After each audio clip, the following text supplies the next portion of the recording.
తిరుపతి లడ్డు వివాదం గురించి సుప్రీంకోర్టులో విచారణ జరుగుతున్న సంగతి మనందరికీ తెలుసు కదా. సో ఈ విచారణ సందర్భంగా సుప్రీంకోర్టు మన రాష్ట్ర ప్రభుత్వానికి కొన్ని ప్రశ్నలు సంధించడం జరిగింది. ఆ ప్రశ్నలను పట్టుకుని వైఎస్ఆర్ కాంగ్రెస్ పార్టీ మీడియా కావచ్చు, లేదా వైఎస్ఆర్ కాంగ్రెస్ పార్టీ నాయకులు, సానుభూతి పరులు, మద్దతుదారులు, ఇంకేముంది, సుప్రీంకోర్టు ఆల్మోస్ట్ ఆల్ జడ్జిమెంట్ ఇచ్చేసింది, రాష్ట్ర ప్రభుత్వాన్ని తప్పట్టేసింది, రాష్ట్ర ప్రభుత్వానికి వ్యతిరేకంగా జడ్జిమెంట్ ఇచ్చేసింది అని చెప్పుకొస్తున్నారు. ఎక్కడైనా సరే, ఏ కోర్టులో అయినా సరే కేసు ఫైల్ అయినప్పుడు ఎవరైతే కేసు ఫైల్ చేస్తారో వాళ్ళు ఏ డౌట్స్ అయితే ఎక్స్ప్రెస్ చేశారో కోర్టు ఆ ప్రశ్నల్ని ప్రతివాదులను అడగడం అనేది కామను.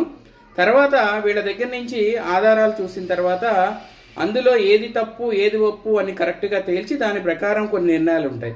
సో విచారణకి కొన్ని రోజులు పట్టొచ్చు, నెలలు పట్టొచ్చు, సంవత్సరాలు పట్టొచ్చు. దానికి సంబంధించి ఇరుపక్షాలు తమ వాదనలు వినిపిస్తాయి, సాక్ష్యాలను ప్రొడ్యూస్ చేస్తాయి.